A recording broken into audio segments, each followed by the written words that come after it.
When I wake up in the morning, I have back pain as soon as I stand up, and it's terrible. If you suffer from back pain, traction is the answer. Traction pulls the spine away from the nerves causing your pain. Up until now, in order to receive traction therapy, you had to see a doctor repeatedly to get relief, or risk hanging upside down in a very big and expensive machine. But not anymore. This is Fisher Traction, the revolutionary device providing traction right in your home.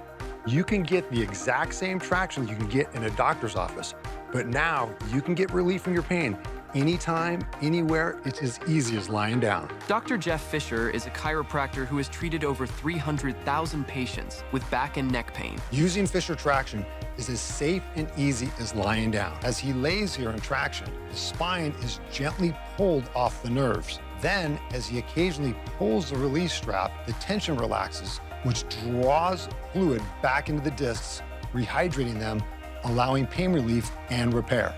That relief allows me to go throughout my day with a certain amount of confidence that I'm not going to feel the pain that I normally feel. Just loop it over the outer doorknob, sit down on the floor and lie back. Now simply feel the pull. You're using your own body weight, so very little strength is needed. This is the fastest, easiest way ever to relieve pain using clinical grade traction anytime, anywhere. I'm instantly without pain. I'm able to get in the car. I'm able to pick up my grandson. It's fantastic. Call, go online, or scan this code to order Fisher Traction to relieve your pain. Act now and get a limited time discount and free shipping. Fisher Traction has helped thousands of my patients, and it can help you too take away your pain within minutes and improve the quality of your life long term. The sooner you order, the sooner you can receive pain relief with Fisher Traction. If you suffer from neck pain, be sure to check out the neck version. Order Fisher Traction today and embrace a pain-free tomorrow.